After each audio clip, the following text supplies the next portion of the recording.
What's going on, guys? Hope you're having an absolutely fantastic day wherever you are, as always. So, I think Alibaba investors are having an absolutely fantastic day, right? It's up 10% just in a day, right? So, by my calculation, the average Alibaba investor is only down maybe 35 to 45%, right? Instead of the 50% last week. So all jokes aside, when the market goes up or down, you shouldn't be getting happy or sad. So if your emotions are tied within your investing, I think you're going to do very horrible in the long term, right? Because you will not be able to sleep. You'll keep checking your portfolio, things like that. So I do want to bring this up because you can see that you will have this Motley Fool articles, 3 hours ago, why Alibaba is surging today. And when markets get incredibly overvalued or undervalued, there can be a move in the opposite direction without needing an actual catalyst or anything, right? Because that's maybe the market just trying to reprice itself. Maybe some people finally realizing that it's too undervalued now, so that's why they're buying the stock up. So yeah, I do want to bring this up because a lot of people on a green day like this can forget that there's still catalysts that can absolutely smash Alibaba's stock, right? So if you don't want Alibaba's stock to get smashed, you have to smash up the thumbs up button. So yeah, let's go through these two articles, right? One by the New York Times and one by Reuters, right? And it's two different risks, so make sure you stick around to the very end. So this is an article that I looked at last week, but I didn't go into detail and didn't give my thoughts, right? So let's go through this, right? With plenty of its own money and a greater desire to control the private sector, Beijing is pushing its companies to tap investors closer to home. So this is what I said the other week before I even reviewed this article, right? Because I said that China has just opened up a new stock market in mainland China. So what makes you think they won't want to move all their tech companies back to Hong Kong at least? Because they view Hong Kong and China as one, and even Taiwan. You can debate about that. This is not the video for it, right? But basically, in my opinion, they're not doing it for some security reasons or whatever bullshit they give you, but they're actually doing it because they want to move capital markets back to the basically we call it the motherland, right? Basically China. Because they are kind of embarrassed, right? Why is it all our big tech companies are going to US to list, and also that can generate fees and all that, and all the extra jobs they probably want it, right? Because it's a growing economy. So let's continue. Said on Friday, Didi Chongxing, basically Didi said on Friday that it would delist shares from the New York Stock Exchange. Just 6 months ago, Didi was a Wall Street darling, raising billions of dollars from American pension funds and international investors in a splashy New York initial public offering. So I think the only part that scares me about this, but it doesn't surprise me that they are doing it like this, is that it's only 6 months, right? In 6 months, so much has changed. And that's typically not a very good sign, right? But I think in the first place, if you're smart, you would have never touched Didi in the first place because they were already plagued with regulatory scrutiny and all the regulators telling them, oh, you can't list in the US, but they still wanted to go ahead because maybe their insiders want to cash out at the highest possible valuation. Maybe SoftBank is pressuring them. Maybe their own founders want, higher liquidity and higher share prices, because if you list on the Hong Kong Stock Exchange, you definitely get a lower valuation than the New York Stock Exchange. So the world's number 2 economy has plenty of its own money and a few problems attracting more from elsewhere, right? So if China came out tomorrow and said that we are changing our policy, we want more foreign investment into China, what do you think will happen to all these companies? If they are listed on Hong Kong, if they are listed on China, nobody will care and it will go absolutely to the moon because all the fundamentals are right, but due to fears of your money just getting yeeted by Xi Jinping, American and international investors do not want to touch that market, right? So Beijing has been asserting greater control over its private companies, particularly those like Didi, which has extensive data on hundreds of millions of Chinese taxi hailers and ride sharers. So this is just in the article. I don't really believe this. The American government, which sees China as the greatest economic, political, and military rival, has been putting pressure of its own Chinese ties, right? So I just want to bring up a point, right? A lot of the Western media or a lot of the Western people basically will say, this is all China's fault. China does this, China does that, China is trying to crash the world economy, things like that. But we have to remember that actually the Americans also have a part to play. So you can put a percentage on it. If I were to put a percentage, I would say it's 25% American and 75% China's fault, right? But definitely, America has a shared role to play in this, right? So yeah, moving on to the next article, which is Evergrande, the company that we know and love that has 300 billion in debt, right? So Evergrande says no guarantee it can make $82.5 million debt payments, and these debt payments are actually due today. They have a 30-day grace period, but I believe it's either today or tomorrow or a few days from now is going to get defaulted if they basically can't pay up, right? So says creditors demanded 260 million. Authorities summoned chairman.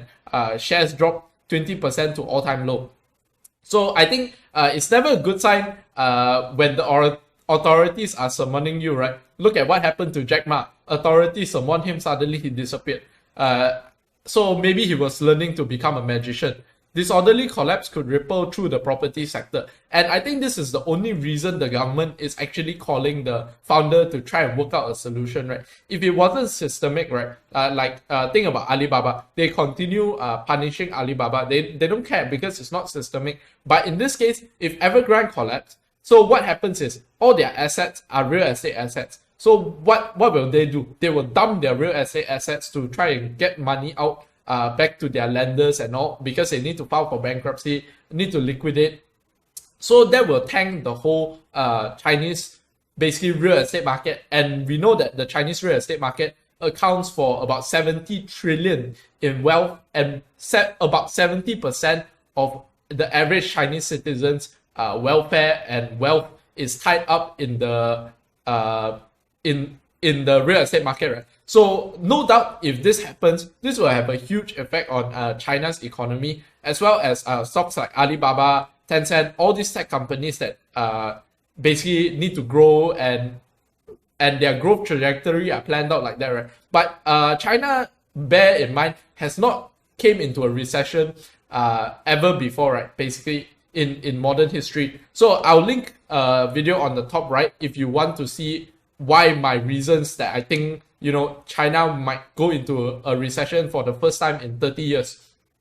But let's continue reading the article. China Evergrande Group has set up a risk management committee as the cash-strapped property developer inches closer to a debt restructuring that has loomed for months over global markets and the world's second largest economy. So I just want to say that, how all the media stopped covering this, right? But doesn't mean it's not happening in the background. So I think you need to continue following up, because sometimes all this just doesn't get clicks anymore. So all the media companies will move away from it.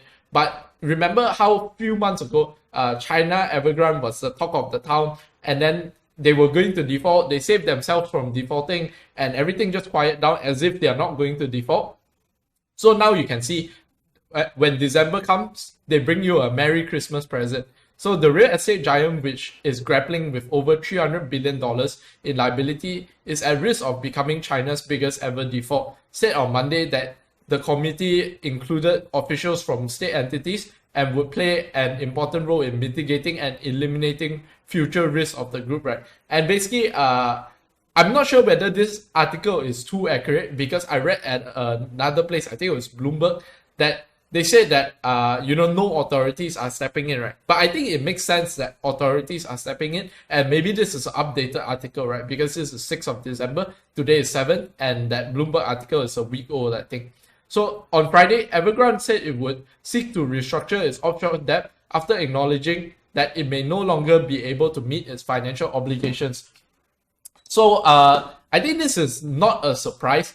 It's like, the person that is paying 10% interest per month on his debt, and basically he's going bankrupt, and he's wondering, how can I pay for the next month's interest without thinking about how can I pay for the next year's interest, how can I pay down the principal, right? So I think Evergrande has finally realized that they are that person, and there's no way that they can continue just cutting off their limbs to pay their debts, right? Because at the end of the day, they're not even paying principal, they're just paying interest.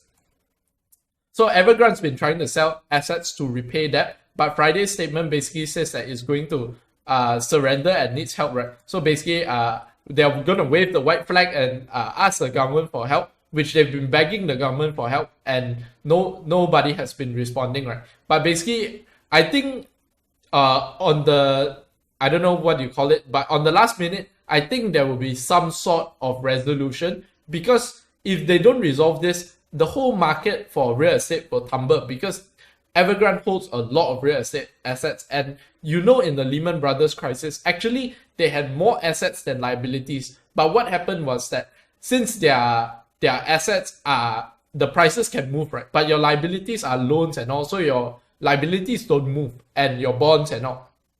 So your assets can be more than your liabilities, but when you want to sell the assets, if all the buyers aren't willing to fork out what you quote your assets to be, let's say they quote their assets to be 330 billion and they have 300 billion in debt.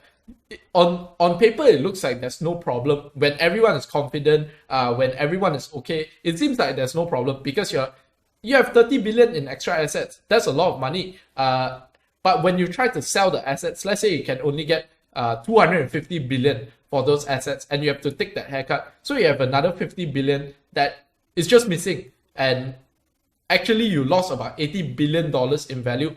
So that's something we have to look out for. On the brink of default, with the end of a 30-day grace period, which I mentioned just now, looming on dues totaling 82.5 million.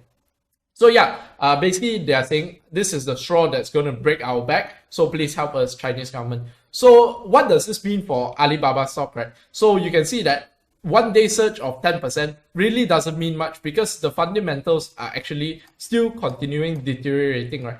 And for this DD article, I don't feel that it's a huge risk that the VIE structure is going to be invalidated. More like the Chinese government wants Alibaba to move back to the Hong Kong Stock Exchange or some China exchange, right? So on this Evergrande issue, if Evergrande collapses, which it looks like it will, I think it will really affect consumer sentiment, right? Because imagine you have 70% of your net worth in your few homes or something like that, and suddenly I tell you, okay, now you're worth 50% more. Let's say you're worth 10 million, now you're worth 5 million. So will you spend less of your money and all? I'm guessing you will. So yeah, that's about all I wanted to share today. So if you did enjoy the video, do help me smash up the thumbs up button, hit subscribe, hit the bell button. And with that being said, have a fantastic day and peace out.